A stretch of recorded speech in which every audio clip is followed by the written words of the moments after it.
want to salute each and every one of you for taking time out in your short lives to be here tonight.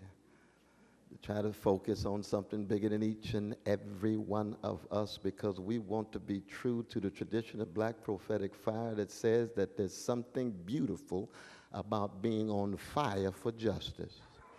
Ooh, it's a beautiful thing. Oh, in a culture of fleeting pleasures, it's so magnificent to have enduring joys. You got to find joy in serving others. You got to find joy in being willing to make sacrifices and take a risk. A lot of people tell you, oh, Brother West, it must be so lonely and marginal. You're trying to speak the truth. I don't have the full truth, but I'm having a good time. I'm having a great time. And why? Because I want to be true to what went into me. I am who I am because somebody loved me.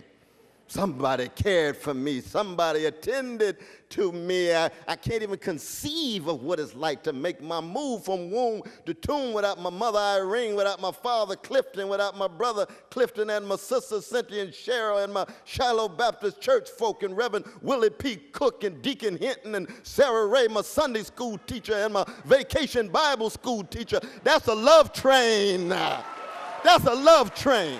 Oh, yes, it is. Yes, it is. You all were kind enough to have John Coltrane playing. Did I hear some John Coltrane in here? I said, my God, I heard a little of my favorite things, or maybe Love Supreme, or maybe a little Giant Steps, or Impressions, or Expressions, or Ascension. That's the same love train. Oh, yes. And, of course, love is all about what? Learning how to die in order to learn how to live. You can't really engage in love unless you're willing to give something up, be vulnerable, take a risk, make that leap of faith. And I come out of that love train that the Isley Brothers sing about in their Caravan of Love. Oh, yes. And when you talk about Frederick Douglass, oh, the most eloquent of ex-slaves in the modern world. By eloquence, I mean what Cicero and Quintilian meant. Wisdom speaking. And he did it in the face of what?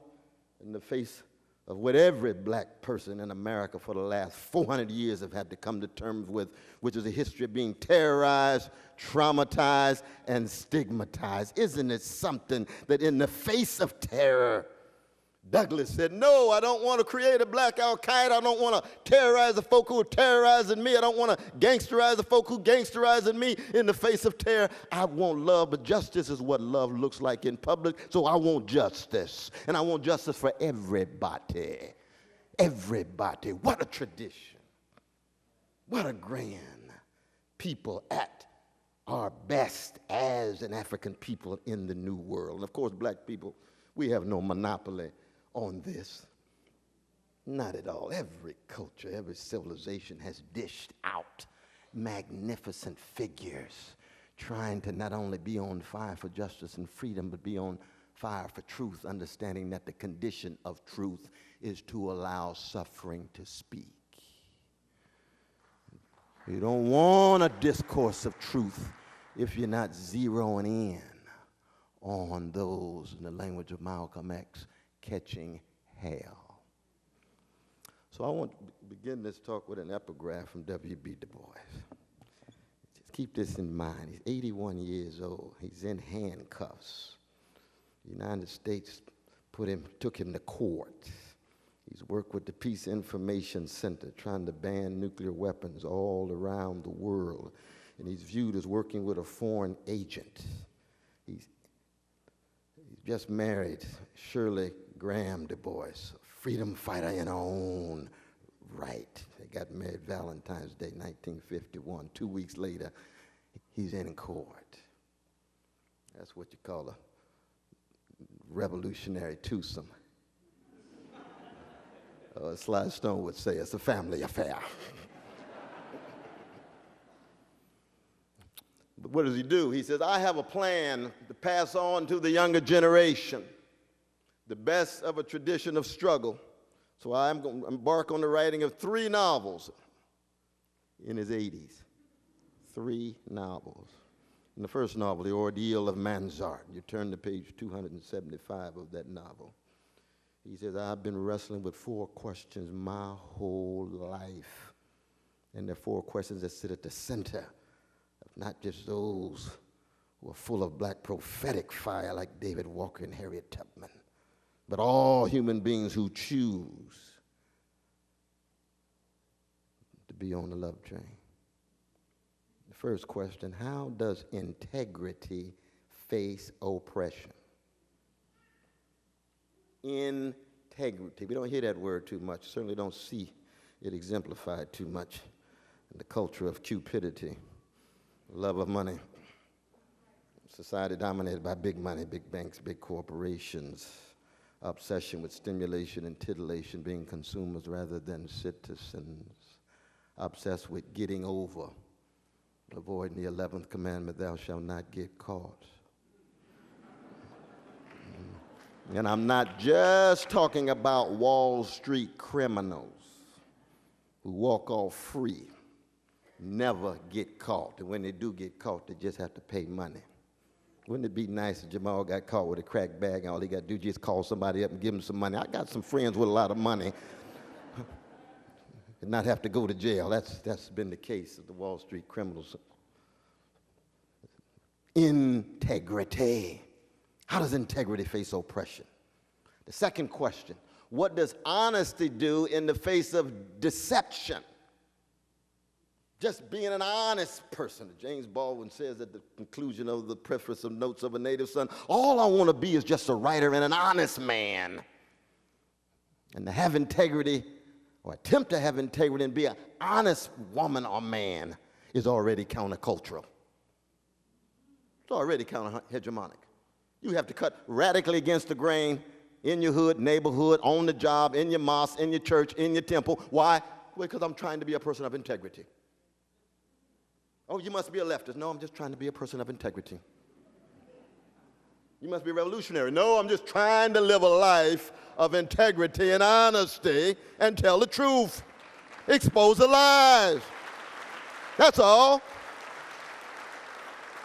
Don't try to peg me ideologically and politically. I got a morality and a spirituality that says this is the kind of life I want to live before I die and before the worms get me. That third query, what does decency do in the face of insult? Just to be a decent person, you got insults, assaults, attacks coming at you. And that last query, how does virtue meet brute force? That's Du Bois. That's the starting point. That's the Sankofa of the Black freedom movement. You don't move forward until you first look back. No John Coltrane without Johnny Hodges. No Aretha Franklin without Marion Williams. No Mary Lou Williams without Art Tatum. No Sarah Vaughan without that genius from Baltimore City named Billie Holiday. You got to look back. The landmarks that set the standards, what the Greeks call arete, excellence, highest levels of excellence. And this book, in some ways, is my own love letter to the younger generation, to remind them that it's not only a beautiful thing to be on fire for justice, but in fact, the landmarks are crucial. They're necessary. They're catalysts for the work that you do in your culture obsessed with weapons of mass distraction. That's what corporate media is. It's not just mendacity and lies, but to keep folks so distracted that they can't attend to the crucial things of life and death and joy and justice and freedom and equality and democracy, and rather distract them into those fleeting pleasures and instant gratification that somehow make them think that they're really alive when they're stimulated in order to become better consumers that keep the neoliberal, capitalist, and imperial project alive. Oh, yes. The formation of attention. To be on fire for justice and fire for truth and fire for freedom is to be attentive in a certain kind of way. What about the 38% of our precious children of color living in poverty in the richest nation in the history of the world? That's a moral abomination. It's an ethical disgrace. How come we're not attending to that? The quadrupling of our precious brothers and sisters on their way to the new Jim Crow in the language of Michelle Alexander. You see. 61% of them soft drug. We're not talking about murder. We're not talking about rape. We're talking about marijuana. We're talking about a little cocaine here. We're talking about some drug there. And yet you can torture in America and for America, and there's no accountability whatsoever. Even our dear president said, yeah, we tortured some folks, but they were real patriots. Torture is a crime against humanity. It's a war crime. You don't let folk off for that kind of thing. And yet, drug you off.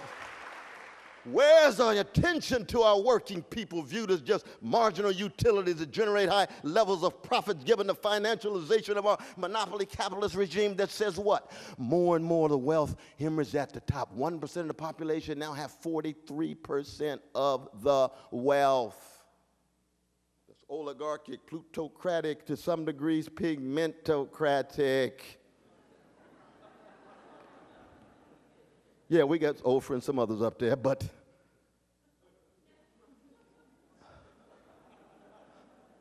the dominant tendencies of our society: financialize, privatize, militarize. And look at the weak and the vulnerable, beginning with the children. The great Rabbi Abraham Joshua Heschel used to say with such profound insight, you show me a people, show me a civilization that more and more is callous toward catastrophe and indifferent to evil. Recognize that indifference to evil is more evil than evil itself. But indifference is the one trait that makes the very angels weep. That chilliness in your soul and that coarsening of your conscience, that hardening of your heart, thinking that somehow you in the world all by yourself, for yourself, caught in your egocentric predicament. Oh, how quintessentially American it is these days.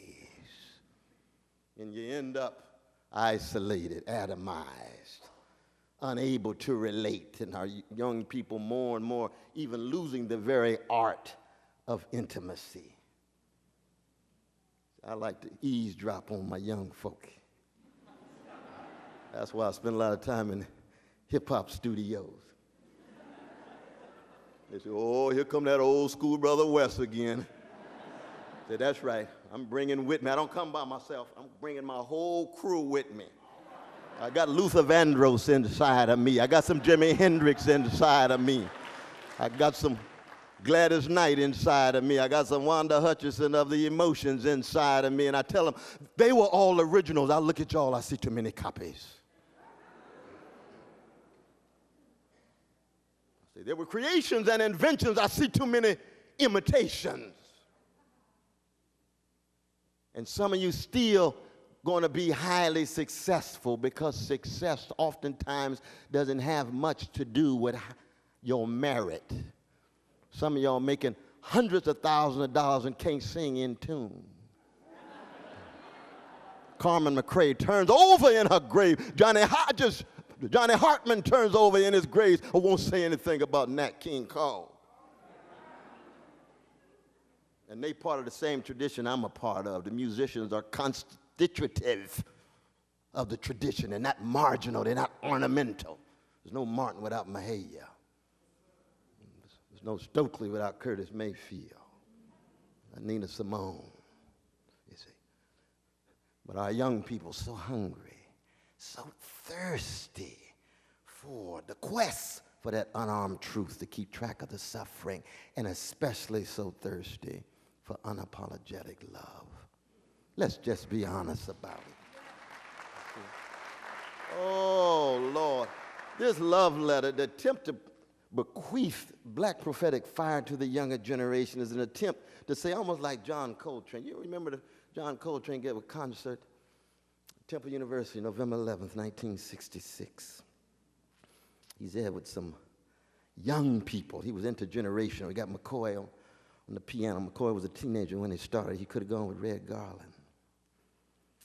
You got an older brother, Elvin, on the drums, Elvin Jones. You got Albert Eiley, you got Eric Dolphy playing. And he reaches a point where he puts his horn down and he starts singing. Then he stops singing, he starts beating his chest. And that love supreme is coming through him in such a way that he no longer even allows for the horn to mediate the raw feeling, the raw talent that he's at work in expressing the music. Because he's reached the edge. He can't take it anymore. And that's where we are right now when it comes especially to the plight and predicament of poor people and working people and young folk. Some of us on our way to Ferguson. Keep Monday in mind. If you're religious, say a prayer. If you're not religious, think lovely thoughts. As the Peter Pan play would say, think lovely thoughts, because we're going to have a massive civil disobedience in Ferguson on Monday. Massive. We're going to fill up the jails the way they did in Birmingham. And we're going to bear witness and tell the world, you chocolate brothers and sisters, somebody loves you, somebody cares about you. Don't think you're in the world all by yourself. That Michael Brown's body sitting in that street affects us at a level that's done every 28 hours. Some young brother, sister, chocolate shot by the police or vigilante. And we're not even talking about the ones that shooting each other. But oh, we're in a different moment now. Not since 1992 with Rodney King did you get all of the black gangs together. And that's what happened in Ferguson. You see. So you can see the fear in the police. Oh my God. These folks start channeling all of this rage in a way that's headed toward justice rather than killing each other. This is a different moment. You don't say. That's exactly right. That's what we want. That's what we need. But the challenge is going to be, can we pass on to the younger generation the expression of that rage like Douglass and Du Bois and Ella Baker and Ida Wells-Barnett and Malcolm X and Martin King through love and justice rather than hatred and revenge? That's the challenge. There's got to have a moral quality and a spiritual content to it, because the rage is going to come. America, you're going to reap what you sow. Sooner or later, you got to come to terms with those who have been sacrificed for your progress. It could be gentrification of the power grab and the land grab. Where are the poor people going? Might not be concerned, but sooner or later, there's going to be some blowback. Because our destinies are inextricably interwoven together. Not just in Seattle, not just in America, but with our precious brothers and sisters in Latin America and Middle East and Asia and Africa. With impending ecological catastrophe, possible nuclear catastrophe already at work. The spiritual catastrophes given the spiritual malnutrition and moral constipation of too many of our fellow citizens. And then the political catastrophe, my God. Not just two parties tied to big money and big corporations, mean-spirited, cold-hearted Republicans or milk-toast, spineless Democrats. But they polarized. They're so deeply polarized, can't get nothing done other than vote for money for the killing machine. The U.S. imperial. Oh, you get some consensus there. Deep consensus there. Even my dear brother Bernie Sanders, I love that brother. Oh, I love that brother. He's strong. But I tell my brother, oh, you know that a Palestinian baby has the same value as a Jewish baby. A Jewish baby has the same value as a Palestinian baby. We got to love all the babies. 500 Palestinian babies gone. A critique has to be put forward. Every one of them not walking around with a shield. Where's the moral outrage? You have to have integrity, moral consistency, what Jane Austen called constancy. I like that little early Victorian term. Constancy.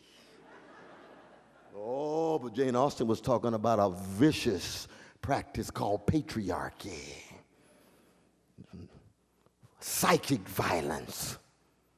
Trying to tell more than half of humankind that they're less intelligent, that their place is only to be subordinate, moral consistency. Same is true with our precious gay brothers and lesbian sisters. Same is true with our bisexual and transgender brothers and sisters.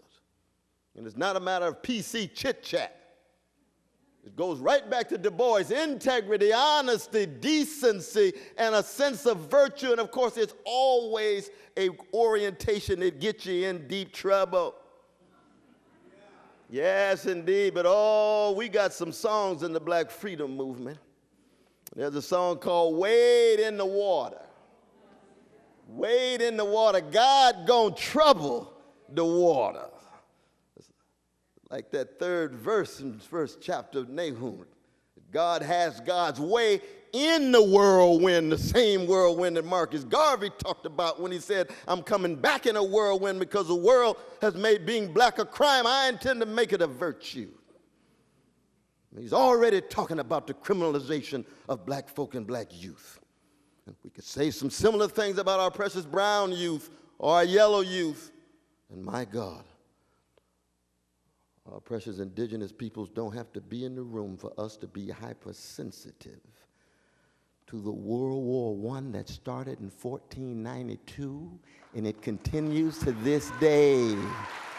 To this day. We got to tell the truth.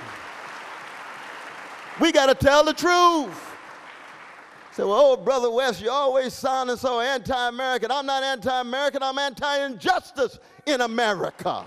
I'm anti-injustice in Ethiopia. I'm anti-injustice in Guatemala. I'm anti-injustice in Somalia, in Vietnam. It's the kind of Negro I am. Jesus-loving free black man. I don't believe that Christians have a monopoly on anything, given our vicious history, the treatment of our Jewish brothers and sisters, and the vicious history of treatment of women. But there's still something about that love. And it's connected not simply to justice. The great Reinhold Niebuhr used to say, any justice that's only justice soon degenerates into something less than justice. Justice is rescued only by something deeper than justice, namely love. But love is subversive. It's revolutionary. Because when you really love folk, especially when you really love poor and working people, you hate the fact that they're being treated unjustly. You loathe the fact they're being treated unfairly. And if you don't do something, the rocks are going to cry out. That's the fire in the bones you get in Jeremiah and Hebrew scripture. And it's in every one of the 6 figures. And I could have gone on and on and on. We talk about Fannie Lou Hamer. Wish I had a chapter on her. Talk about James Baldwin. Wish I had a chapter on it. And I'd write a dissertation on Curtis Mayfield. It's true. As I tell the young folk all the time, can you imagine sustaining your soul with the music that has been composed and created since 2001?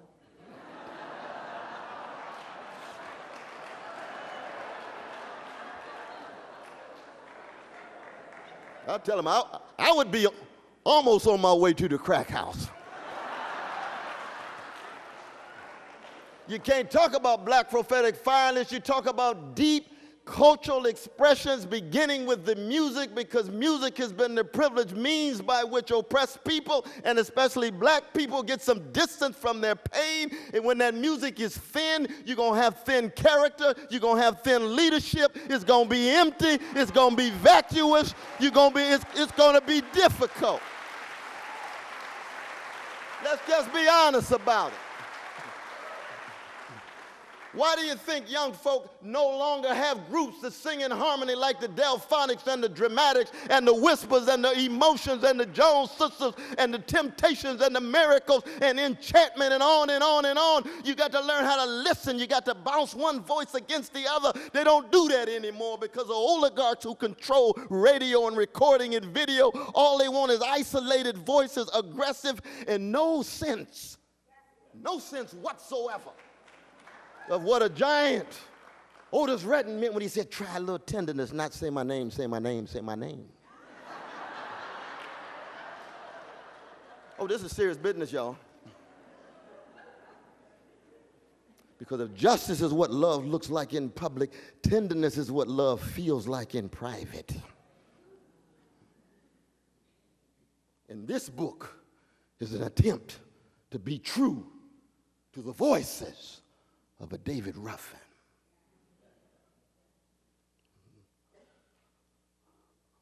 Of a Barry White, gentle giant. Of a Donny Hathaway. What is it about those voices? Integrity, honesty, decency, virtue. And I'm not talking about the lives they live. They're flawed like all of us. We're all cracked vessels, and we all at our best trying to love our crooked neighbors with our crooked hearts. I'm talking about the voice. The anthem of black people is what? Lift it, not echo every voice. And you get into that voice, you can hear it in Miles' trumpet.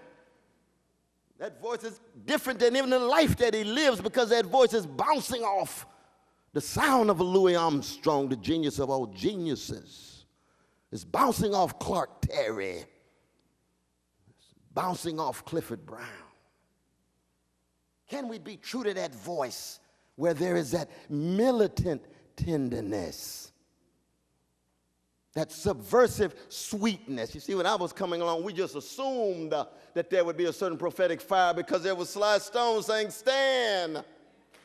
You've been sitting much too long. There's a permanent crease in your right and wrong stand. There's a cross for you to bear. Things to go through if you going anywhere. Stand. There's a midget standing tall and a giant beside him about to fall. Hit it, Larry. We had Gil Scott-Heron. We had Nina Simone talking about to be young, gifted, and black. Subversive sweetness. You see, soulful music, soulful interaction is the sharing of a soothing sweetness against the backdrop of catastrophe coming at you. And our young folk, they haven't experienced enough militant tenderness and subversive sweetness and a radical gentleness. I've been teaching in prisons now for 37 years. On Friday nights, past semester of 3 hours, rich dialogue at Rahway, state prison at Rahway, that produced the escorts, a look over your shoulder with Sylvia Robinson and the miracles and the moments in the background. In those prisons, what do you see? Lives too often bereft of tenderness, sweetness, gentleness. That's the raw stuff that goes into our radical analysis of powers that be, of big banks and big corporations, of politicians who are characterized more and more by legalized bribery and normalized corruption vis-a-vis that big money. By a corporate media that ensures that it's a culture of superficial spectacle, but no serious public debate and public conversation for the issues that really matter for the future of the nation, but especially the future of the vast majority of the nation who are working class and poor. Or a serious discussion about drones that drop bombs on innocent peoples, or increasing police powers that allow persons, Americans, to be assassinated without due process or judicial review, or will detain folk like myself. And I don't mind, because I reached the point a long time ago. Death, where is thy sting? Grave, where is thy victory? I've already done all the damage I want to do and can't wait to do more. That's what I'm called to do. And I do it with a smile against the backdrop of the Thelonious Monk playing Epistrophe. Why? Because when that love has been put in you, the fire put in you, you then proceed. There's a wonderful song in my church by Walter Hawkins called, What Is This? What is this makes me want to try to tell the truth, try to expose the lies, try to bear witness. What is this that sets one on fire? I don't know what it is, but whatever it is, I can't hold my peace. And it's precisely that same kind of love. Same kind of love. Just the willingness to step out on nothing and land on something. That's what being progressive in America is. Stepping out on nothing. Too much sleepwalking. Let that baby express herself. Oh, yeah, it's about the babies now, y'all. It's that Marvin Gaye, who really cares? Who's willing to live and die to tell the truth for the babies? You see, like Coltrane, at the edge. And I would hope that more of us would be, yes, at the edge. How do we proceed? First, we acknowledge we have to be able to come together and create alliances and coalitions that seriously target the most difficult issues, beginning with the litmus test, the legacy of white supremacy. That's the litmus test. That's the litmus test, you see. It's not because black people have a monopoly on suffering. Not at all. But in the formation of the United States, the fundamental threat to the status quo is when you fall in love with black people, when you're concerned about their plight and predicament and you make it central and fundamental to your analysis of class and empire and gender and homophobia and so forth. I mean, too many black folk, of course, stop when it comes to the issue of white supremacy. You say, no, we got some other issues. We got patriarchy we got to come to terms with. We got homophobia, and we certainly got class. And I talk in the book about the reniggerization of the black professional class. Oh, yes, very important. Very important. We've got some very, very talented, smart, and brilliant black people in positions of status and prosperity and living well. But they're still scared and intimidated and afraid to tell the truth. And they don't want to reach out with the folk who are still catching hell. They want to say, look at me, like they some kind of.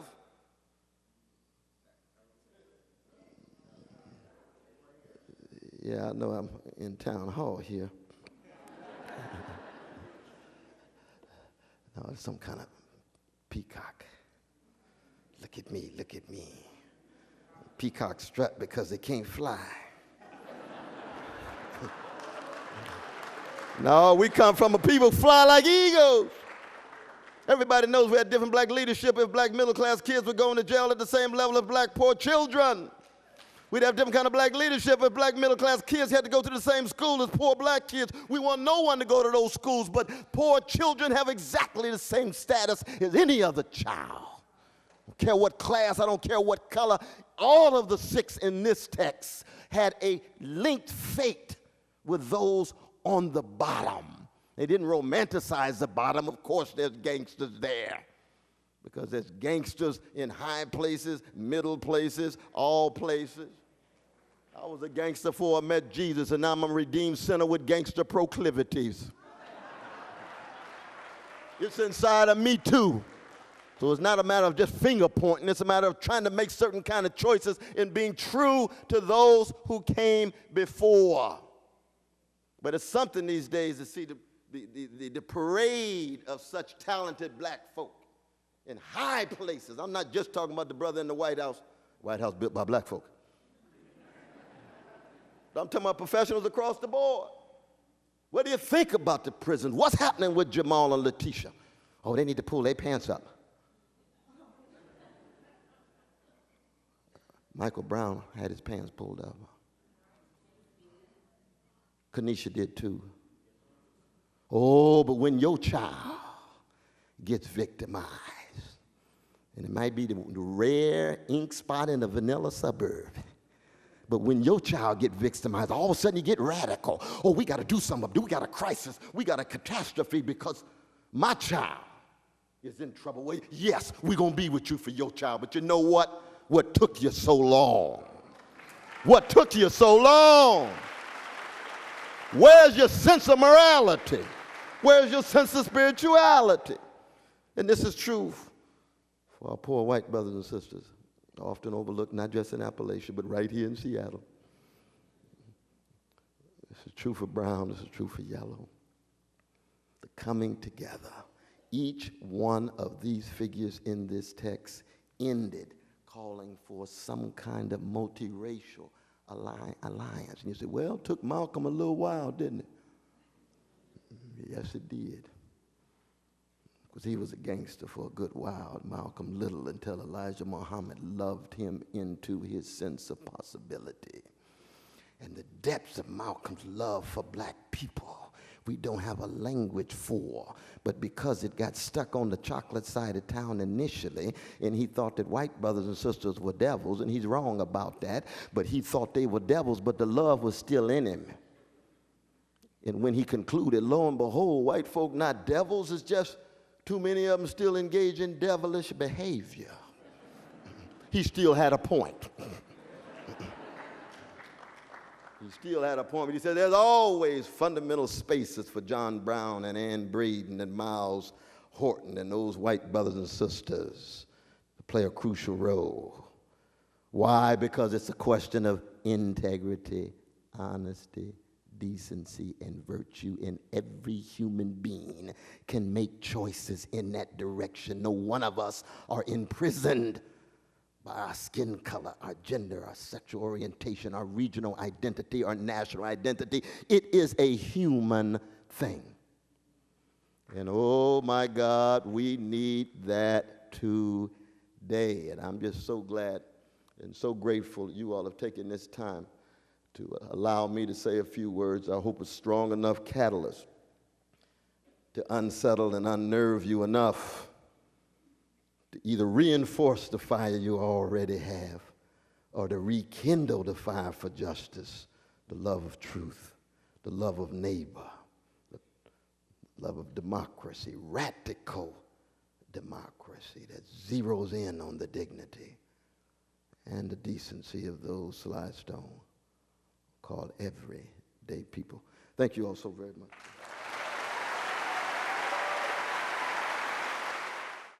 My dear brother. Good afternoon, Dr. Cornel West. Sorry I have to lean over here. No, that's all right. That's all right.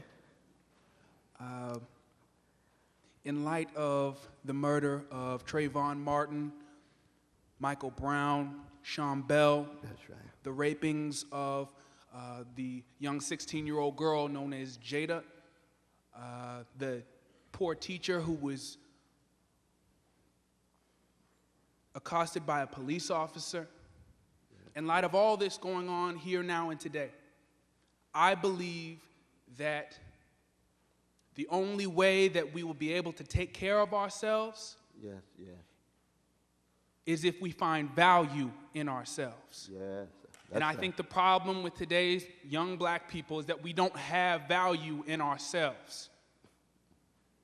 What should we do to find that value, and what can I do to teach that value to my peers? Wonderful. We'll stay right there so we get a chance to see each other. Yeah, oh, absolutely. I appreciate you starting us off on a high note, brother. On a very high note. Definitely. And in fact, I think you in part know the answer to that question because you're already doing it. It's a matter of self-love, self-respect, self-regard. That young people have to see in clear proximity examples of self-respect and self-regard. It's not the kind of thing you learn solely in a book. Now, reading can make a difference, no doubt about that. You can read Toni Morrison, they could read James Baldwin, they could read Ralph Ellison, you see. But they have to be able to see it. One of the reasons why I started with my presentation in terms of the figures I was mentioning, mom and dad, the folk in church and so forth, I could see it, I could feel it, I could reach out and touch it. You see? So it's so much inside of me that there's no way I could do without it, no way I could eliminate it if I wanted to. You see? That's what young folk need. They could feel it. I could feel it in the music. I knew Curtis Mayfield loved me. He's sacrificing himself. They wouldn't even allow Will Win on the radio, still went #1. And it was a month before Martin died, March 1968, Will Winner went #1. The record came out in 67. And the record that was after that was Sitting on the Dock of the Bay by Otis Redding, who had died in December of 67. You could feel the love in it. And I haven't even got to Shirley Caesar yet. James Cleveland, you see what I mean? We have to have our young people in situations where that love is palpable. And in schools and other places. And this is one of the attempts of a movement, especially in the movement of spiritual malnutrition and spiritual blackout. But young folk can see it. They want to see sermons, not just hear them. And I think that's precisely what they need, a kind of renaissance of self-regard, self-respect, and self-determination to go hand in hand. But also self-defense, because see, I'm a Christian, but I'm not a pacifist. Amen. God bless you. God bless you, brother. Thank you so much. Yes, indeed. Oh, my brother.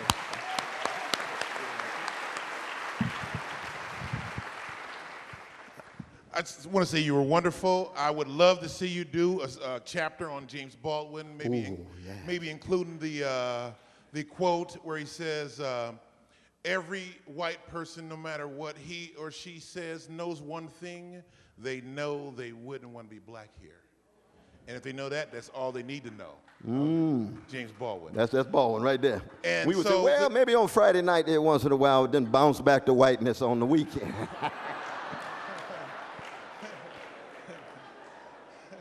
No, I'm just kidding. I'm just kidding, bro. I'm just kidding, though, brother. No,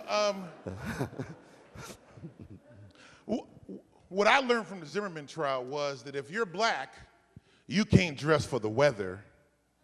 You got to dress for the racism in the area. And the only safe outfit is MC Hammer pants and the Bill Cosby sweater. Yeah. Like that? Yeah. Now, did you have a question? Because you on a roll. Yes. You on a roll, brother. I have a You question. on a roll now. Okay, I got a question. I don't want to stop your roll and your spirit now. How do you talk to the preachers and Yes. figure out how to make cannabis legal because they only arrest us? How about that? Oh, that's a beautiful question. Well, in some ways, too, it takes us to one of the things I didn't zero in on. There once was a time in which we had significant numbers of churches that were prophetic. And you had preachers who were not business leaders, but were pastors. And you had choirs, not just stimulating praise teams. Oh, yes. And the churches had prison ministry, not just building fund. See what I mean?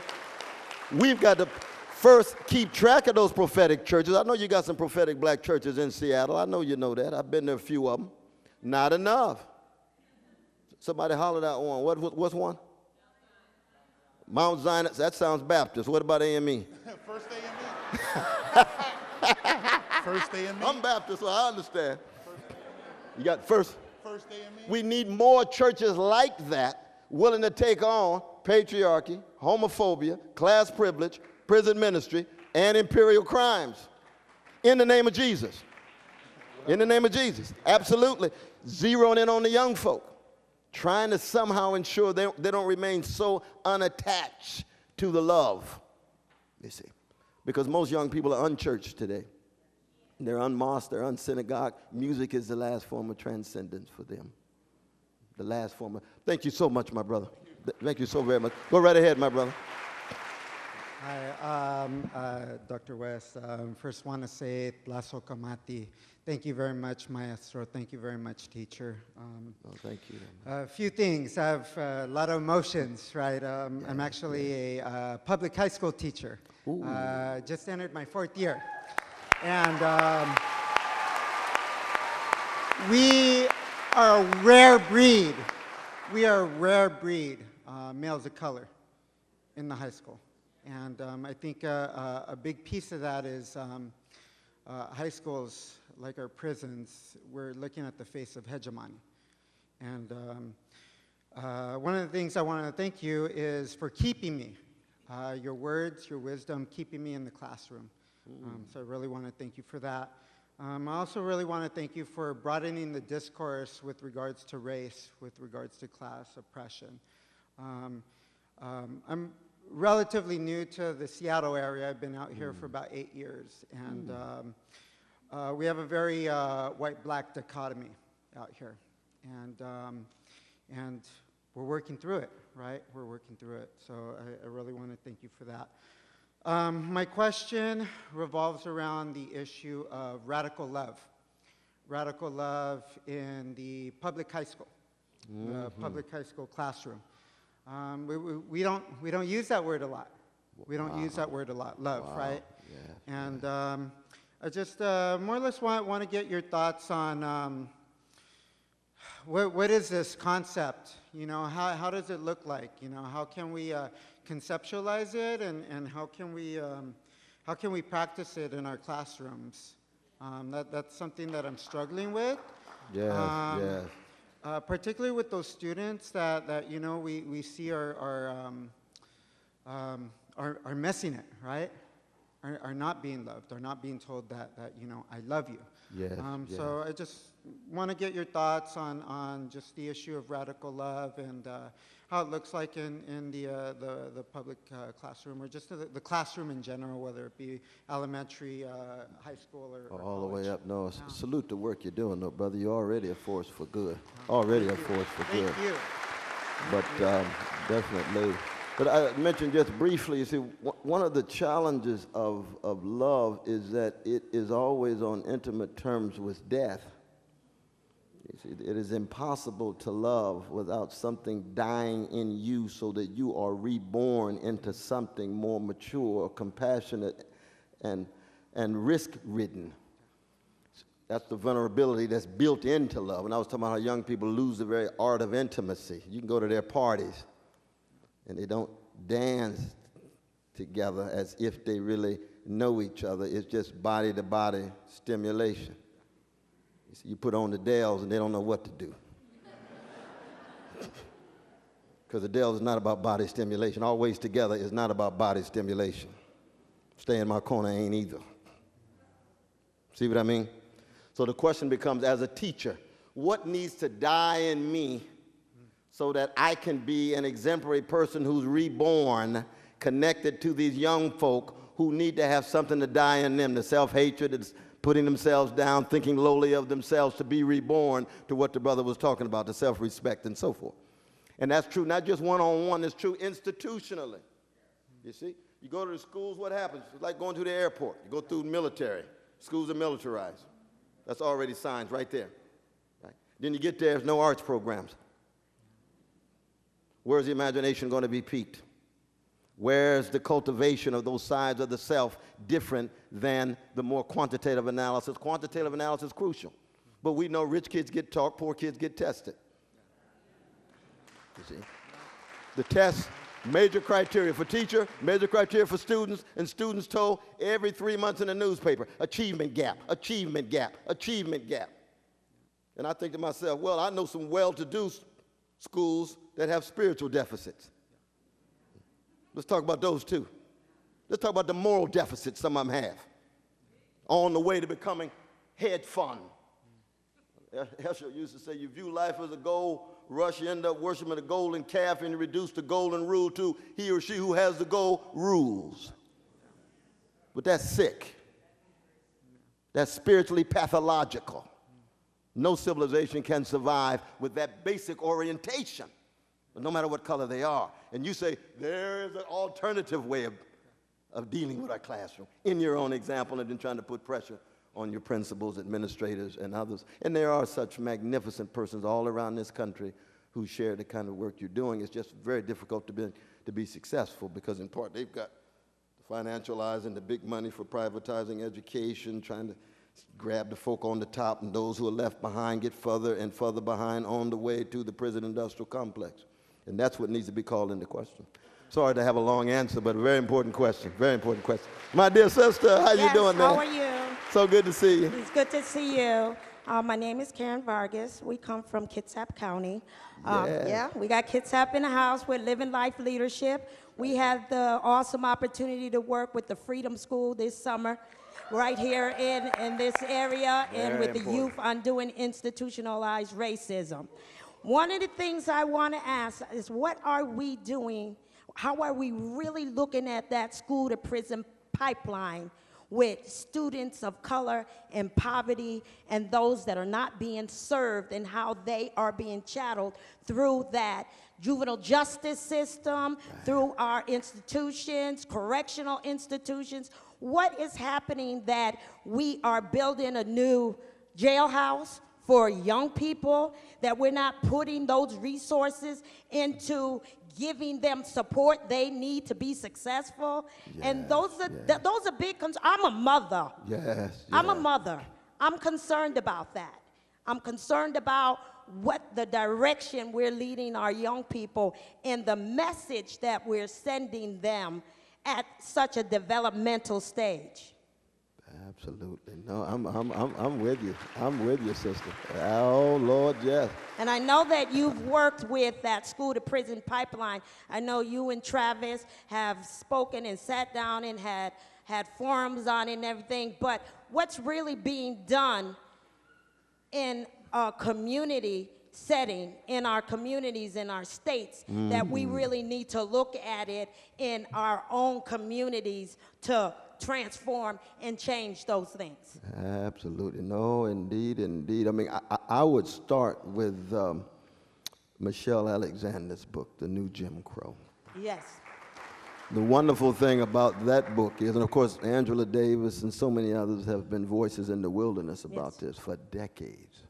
But there is now an escalating motion and momentum, a whole cloud of witnesses and voices saying exactly what you said. So there has been movement. Even the Department of Justice, after tremendous pressure on Brother Eric Holder, after he let the Wall Street criminals free, he let the torturers free, he started making noises, some good noises, about the prison industrial complex, which means that that pressure is being felt. But at that grassroots level, it is expanding. So in that sense, it's very, very positive. And it's not, as you know, just in black and brown communities. You got white churches now beginning to wake up and talking about restorative justice. We've been too punitive. Then you got many right-wing brothers and sisters, some of whom oftentimes are much too limited in their compassion, saying, well, it's really a matter of philosophic calculus. It's a matter of cost-benefit analysis, and we save money if we were somehow more oriented toward reform in our prisons. So you get a kind of overlapping and a focus on the new Jim Crow in that sense, so that there is movement, but we need more community groups. You're absolutely right. One more question. What would you say to our young people here concerning their own, what would you speak into them concerning their own behaviors that would transform that and really spearhead a movement for themselves? What would you say to them? Oh, I'd say to young folk, in some sense, I'd say what I'd say to old school folk, but I would say work hard, love hard, play hard. Now, if you work hard, you're critically engaged. If you play hard, you get outside of your ego and you evolve to something bigger than you. And if you love hard, you love enough to straighten your back up and speak candidly and act honorably and be willing to sacrifice your popularity for a cause bigger than you. Now, see, all of us need to hear that, but we could zero in on our young folk on that. Thank you. Oh, yes, absolutely. Go right ahead, my brother. All right, Dr. West, T. West. Oh, your brother West, too? Brother from another mother. Oh, you're probably my cousin. We must be cousins. Recently in the Washington Post, there was a headline that stated, "Whites think discrimination against whites is a bigger problem than bias against blacks." The question is this. Number one, why?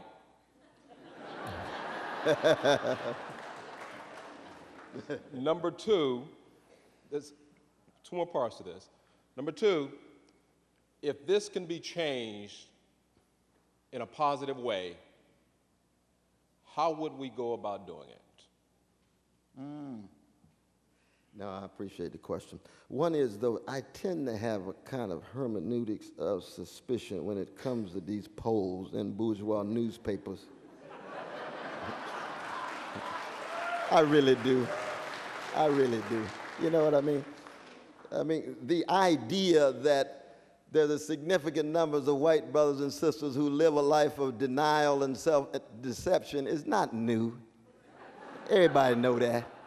You know what I mean? I want to know how many white brothers and sisters are waking up. How many of them are piercing through the lies? How many of them are calling into question? See, the bourgeois newspaper not going to put that in there, you know?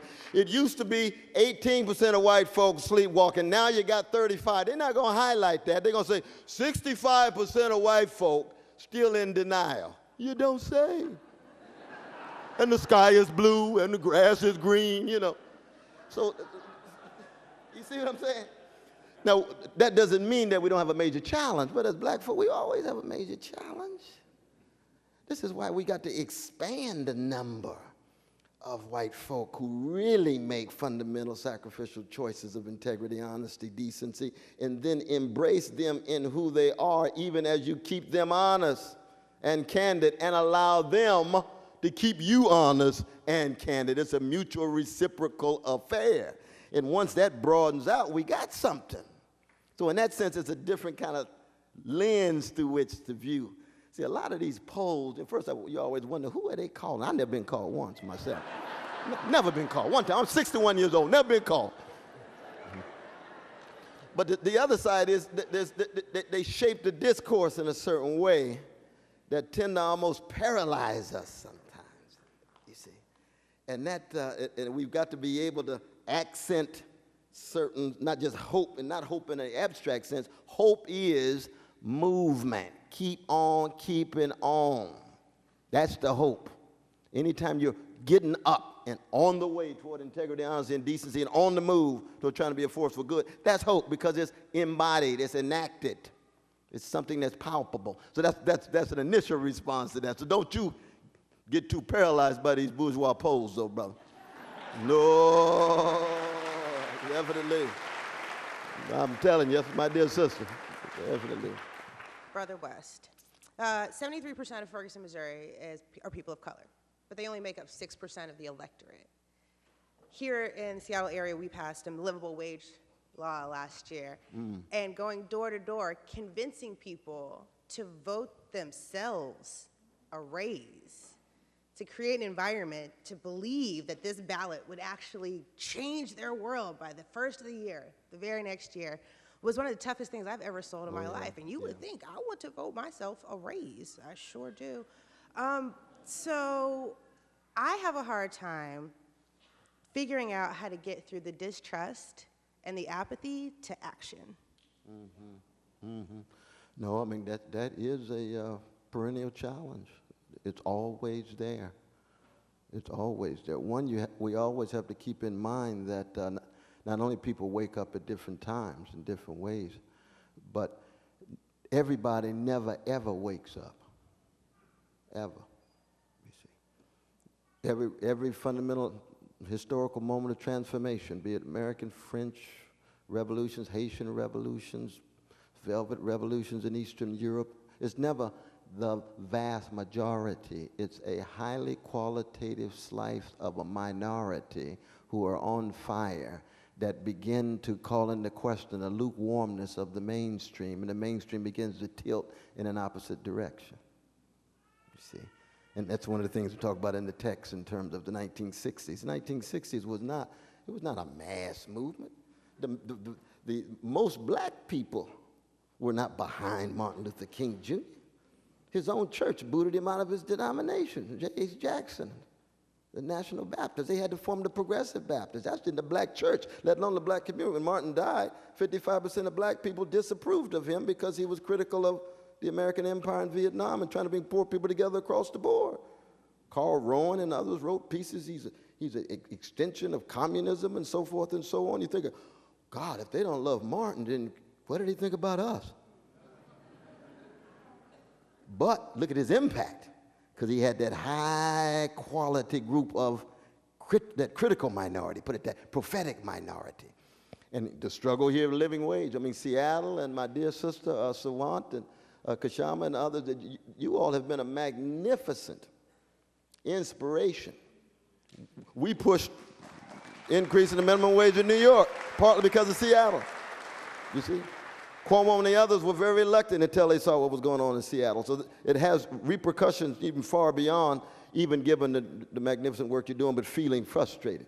So that the frustration is part of the fire, of course. You know, you're never able to really do what you want. Just like the brother in the class.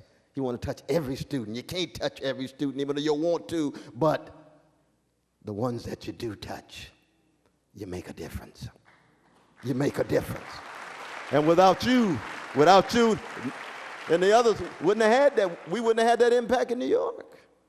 Because our working people, no matter what color, if they are not treated with dignity, which is very difficult in a highly financialized monopoly capitalist world, right, then the class struggle, the class tensions will increase. Because, oh, America has no classes, we just have consumers. That's a lie. That's why the Business Roundtable meets. And they do not include head of trade unions. That's class consciousness. But thanks so much. Go right ahead. Go right. So of all the things I could thank you for, I want to thank you tonight for the turn of phrase, weapons of mass distraction. Oh, I appreciate that. And as easy as it is to tell the young people who are close to us to duck and cover, hide under the desk in the face of those weapons, what do you see that's working against the proliferation of the weapons of mass distraction? As I check my phone and while you're answering. No.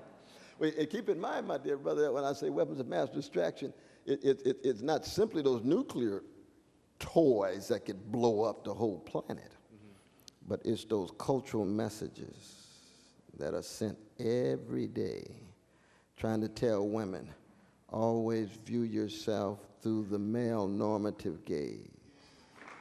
See what I mean? You see? In the video, you know, you got a great entertainer like Beyonce. No Aretha, no Gladys. She ain't Jill Scott. She ain't Andrew Stone. But she's a very good entertainer. But the videos become more and more crypto-pornographic. That's the male gaze. I got a daughter. I don't want her to view herself through solely the male gaze. She's not an object for male predatory behavior. See what I mean? But that's a distraction. That's a distraction.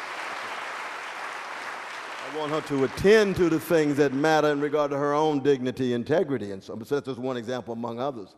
But the anti-nuclear movement must continue. We almost forgot when the Cold War supposedly came to an end. And now it's back again. And Russia still has the nuclear heads, and the United States still have the nuclear heads pointed against each other, pointed against our cities, and pointed against theirs. We forgot. William Sloane Coffin and others, the great anti-nuclear activists. We never forget their witness. The Daniel Berrigans, our Jesuit revolutionary brother. And of course, Dorothy Day. Ooh, what a giant, reminding us of precisely that. Thank you so much, though. Let's go right ahead, myself. My question concerns the kids that look around their class and see maybe two people that look like them. So how do we overcome a system that we truly know is based off structural discrimination? I appreciate that question. Appreciate the question. Definitely. I think one, though, my dear sister, is a matter of recognizing the kind of world that we live in. And we live in a world where there's a whole host of evils. And we have to have the courage to look it in the face, like structural discrimination. There's some other evils, too. And part of the process of making that move from youth to mature adulthood is becoming more and more aware of the evils, but also having more courage and a willingness to be honest about them and confront them. So that, for example, let's say in the classroom you see different kind of racist activity or racist discrimination. And let's say in the curriculum you don't have enough black voices. Then you ask the teacher, you say, well, I see that you're very much into white American writers. Maybe we should read some William Faulkner, Vanilla Brother, Gut Bucket, Jim Crow, Mississippi Brother, who's wrestling with structural discrimination and who's got some profound things to say about it. And then from there, the teacher may be open to James Baldwin, and Toni Morrison, or Ralph Ellison. Get them there slowly. Yes, absolutely, just on the way. You see what I mean? So it's not just a matter of just waiting to see that there's a writer who looks like one, but there's some other writers who also have been wrestling with these issues, and he can tease out their insights and allow us to cross that bridge to some of the great brown and yellow and red and black writers. But that's the beginning. But good luck in your work. Thank you. Good luck in your work, definitely. Yes. How you doing, my dear sister? How are you doing? So good to see you. Okay, so do you feel embarrassed by Nicki Minaj and Lil Wayne because of their lyrics? Because Temptations don't talk about what they talk about now. My dear sister, you were so right. You were so right that there is a rawness and a lewdness in the music that was not permissible when I was coming along. But I'll give you an example. Now, you have to promise that you're not going to necessarily go off and check this person out, but I'm going to give you an example. All right? See, when I was your age, there was a brother named Rudy Ray Moore with Dolomite. That was a character. Rudy Ray Moore, wonderful brother, I'll hug him, but he rude, lewd, and raw. He was not allowed to be projected in the mainstream public life. You had to steal away. And I stole away and checked him out, but I don't want you stealing away, though, because your mom and daddy and others love you. When you get older, you can check it out. But if Rudy Ray Moore were the main character when I was coming along, and Curtis Mayfield was pushed out, you see, I would have a very different sense of myself. And what has happened in your precious generation is the lewd, raw, coarse, as I said, almost pornographic language and images that has been projected as if it's the public face of black people. And you see it in the movies. We don't have one black person that can greenlight a movie in Hollywood, and the only person who can greenlight one is Brother Tyler. I pray for that brother. He's a talented brother. He came a long way, and I support him in his success because I don't believe that people's potential is trumped by their mediocrity. He can be better. For colored girls was better than that Medea 1, 2, 3, 4, 5, 6. But I still believe in its possibility. But the fact that that is what is projected to our young folk over and over and over and over again, and the old folk go running too because black folk are hungry to see themselves. Now we're going to see what Brother Andre does with Jimi Hendrix. Andre 3000. I'm sure he's going to do a good job. That's going to be beautiful. The James Brown movie was not bad. James's genius is impossible to capture, but they did a good job. we need more film music that doesn't reflect those kind of lyrics that you're talking about. Now Nicki Minaj, she is an extraordinarily talented sister. She needs to spend more time with a genius from Dallas named Erykah Badu. That's what she needs.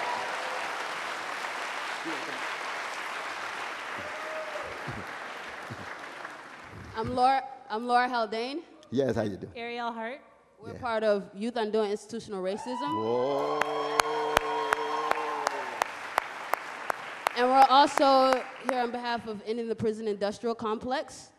Yes, yes. So in King County, 10% of the population is black youth.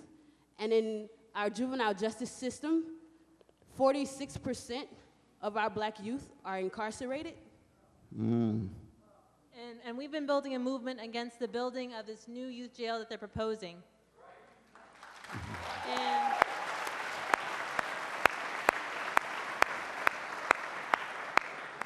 And we see this as a perpetuation of the prison industrial complex that seeks to imprison our black and brown youth at disproportionate rates.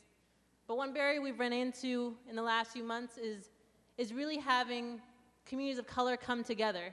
And so my question is, how do we get communities of color to be unified and accountable to each other so that we can work together to change the way our system works? And my question is, how do we engage white liberals?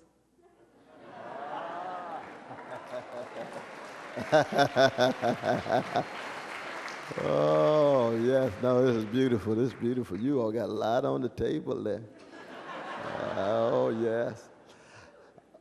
I think one of the great things about Ella Baker was, you keep Ella Baker, you know, she was executive director for Martin King's organization, and she was executive director for SNCC, Stokely Carmichael, Diane Nash, and the others' organization. So she could move from older generation to younger. It's probably because her love was so deep and her commitment to democratic theory and practice was so genuine that she was willing to be organically connected to young people.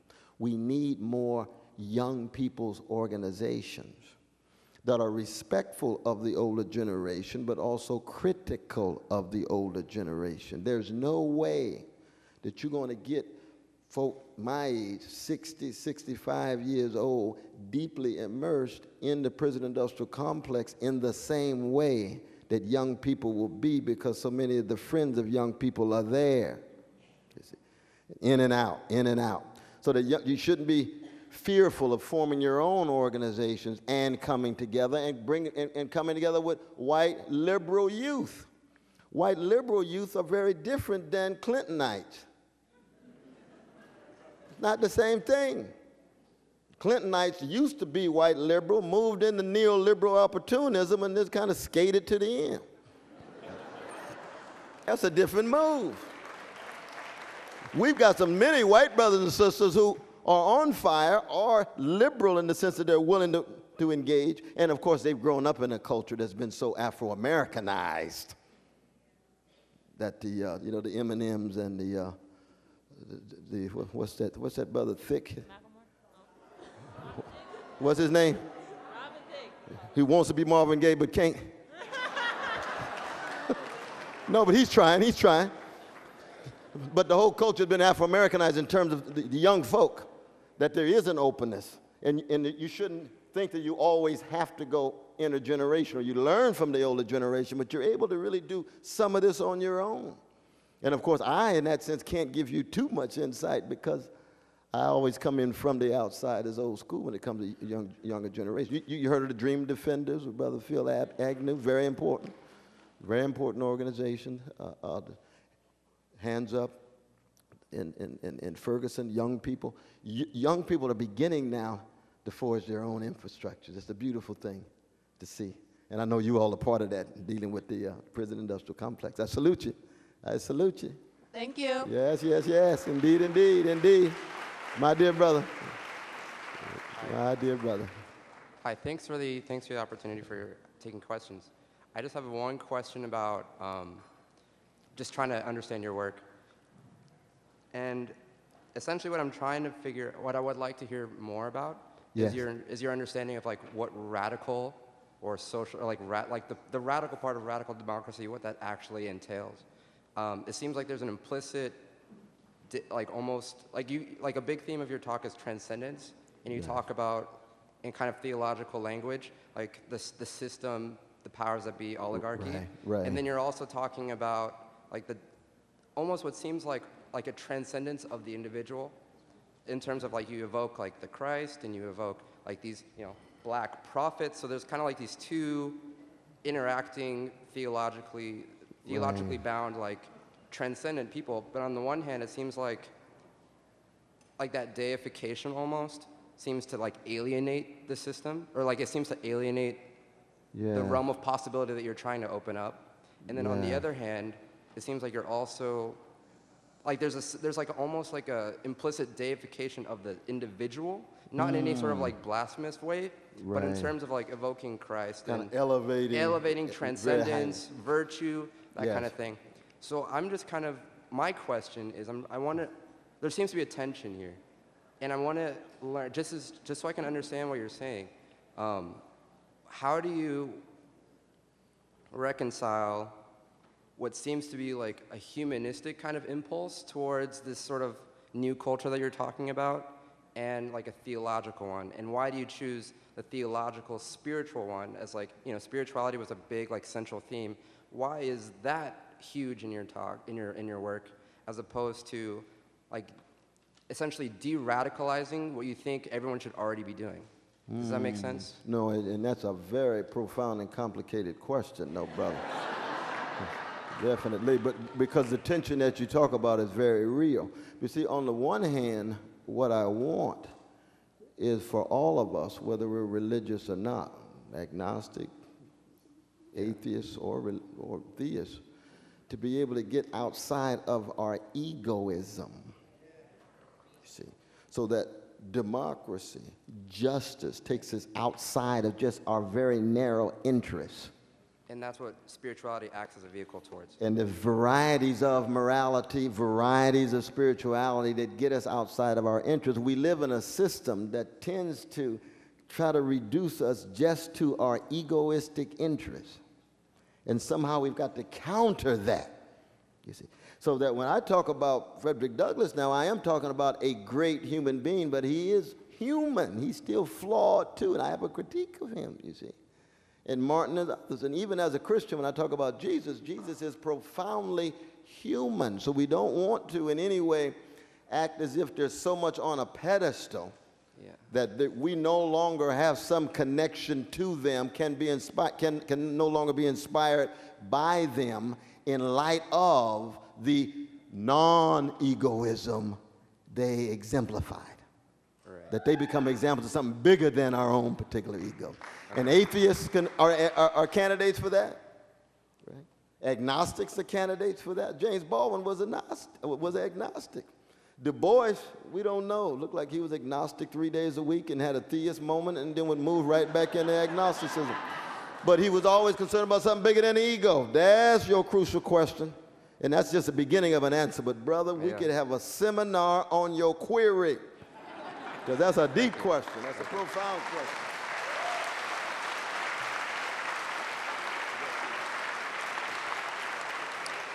Once again, we'd like to thank Dr. Cornel West for coming. He will be signing books right over here.